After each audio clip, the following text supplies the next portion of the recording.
Assalamualaikum warahmatullahi wabarakatuh. Saya Sajidan Nurmanangga Putra akan menyampaikan tentang peperangan rakyat Banjar terhadap bangsa kolonial Belanda. Pada tahun 1895 sampai tahun 1905 terjadi peperangan yang tercatat sangat panjang di dalam catatan sejarah Indonesia, yaitu peperangan antara Kesultanan Banjar dengan bangsa kolonial Belanda.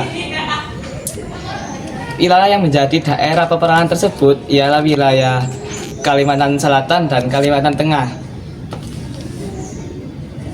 Awal mula terjadinya peperangan ialah karena terlalu ikut campurnya bangsa Belanda dalam urusan internal Kesultanan Banjar.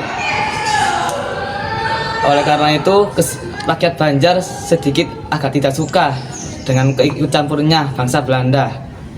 Dan yang paling tidak disukainya rakyat Banjar dalam ikut campurnya Belanda ialah Belanda mengangkat Tamjidillah sebagai sultan.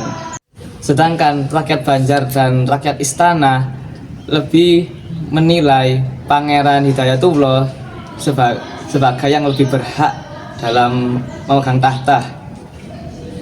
Lalu Belanda melakukan monopoli perdagangan lada, rotan, damar, dan hasil tambang emas dan intan. Hal tersebut sangat merugikan rakyat hingga menderita karena beban pajak serta kewajiban kerja rodi dalam rangka mempermudah akses Belanda ke daerah pertambangan Belanda. Belanda yang bermaksud menguasai daerah Kalimantan Selatan karena di daerah itu ditemukan batu bara yang sangat melimpah. Kemudian Belanda memperluas wilayah Kalimantan Selatan untuk perkebunan dan pertambangan sehingga wilayah kerajaan menjadi sangat sempit. Pada tahun 1857 Kesultanan Banjar mengalami konflik internal setelah meninggalnya Sultan Adam. Belanda menunjuk Pangeran Tamjidillah menjadi sultan. Putra dari Sultan Adam sekaligus ayah dari Tamjidillah yaitu Abdul Rahman wafat pada 1852. Kemudian istri Abdul Rahman menikah lagi dengan Pangeran Prabu Anom dan mempunyai putra bernama Pangeran Hidayatullah. Menurut kalangan istana dan rakyat Banjar, Hidayatullah lebih layak menduduki tahta. Tindakan Belanda semakin meresahkan ketika Pangeran Prabu Anom ditangkap dan kekuasaan Kesultanan Banjar diambil alih pemerintah kolonial. Sebagai seorang pangeran, Antasari merasa sangat prihatin dengan rakyat Banjar karena rakyat Banjar terjadi sangat ricuh diakibatkan bangsa Belanda yang semakin besar dalam menjajah wilayah Kesultanan Banjar. Rakyat Banjar pun menjadi sangat bergejolak untuk menyerang bangsa Belanda. Kemudian Pangeran Antasari diutus untuk menyelidiki pasukan-pasukan rakyat Banjar yang sangat bergejolak tersebut. Kemudian Pangeran Antasari berhasil menyatukan sekutu atau pasukan rakyat Banjar yang sangat bergejolak dalam hal untuk melawan bangsa Belanda. Serta Pangeran Antasari berhasil mengumpulkan 6.000 prajurit laskar untuk membantunya dalam melakukan perlawanan terhadap kolonial Belanda. Dan Pangeran Antasari dibantu oleh Panglima dari Kesultanan Banjar dan pasukan-pasukan yang mengikuti Pangeran Antasari. Pangeran Antasari pun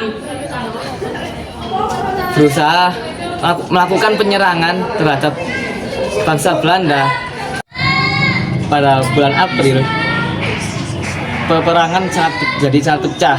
Perlawanan besar di Banjarmasin dipimpin oleh Pangeran Antasari pada 25 April tahun 1859. Antasari dan rakyat Banjar menyerang perusahaan tambang batu bara Belanda di Tanggaron dan pos-pos misionaris. Antasari juga menyerang pos-pos Belanda di berbagai tempat. Oleh karena itu, Belanda berhasil mendesak pasukan Pangeran Antasari. Pasukan Pangeran Antasari dan Pangeran Antasarinya sendiri mengungsi atau beralih tempat ke daerah Muara Tua. Belanda mencoba untuk membujuk Pangeran Antasari agar Pangeran Antasari mengalah dan memilih untuk menyerahkan Kesultanan Banjar ke tangan bangsa Belanda. Namun Pangeran Antasari masih tetap kokoh dengan pendiriannya untuk tidak kalah oleh pasukan Belanda.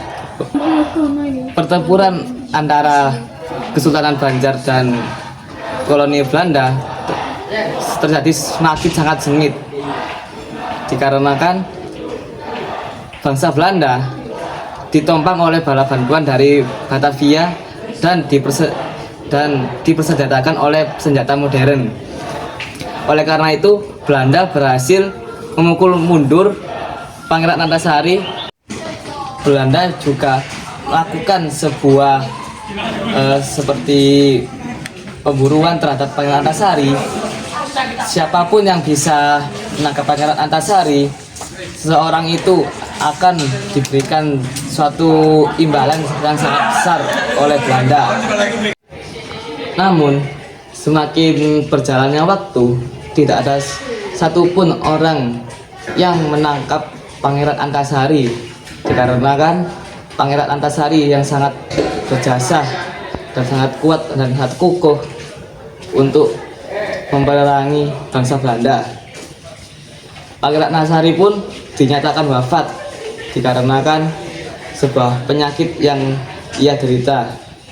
Pangeran Antasari wafat dengan catatan tidak pernah menyerah dan tidak pernah takluk oleh bangsa Belanda.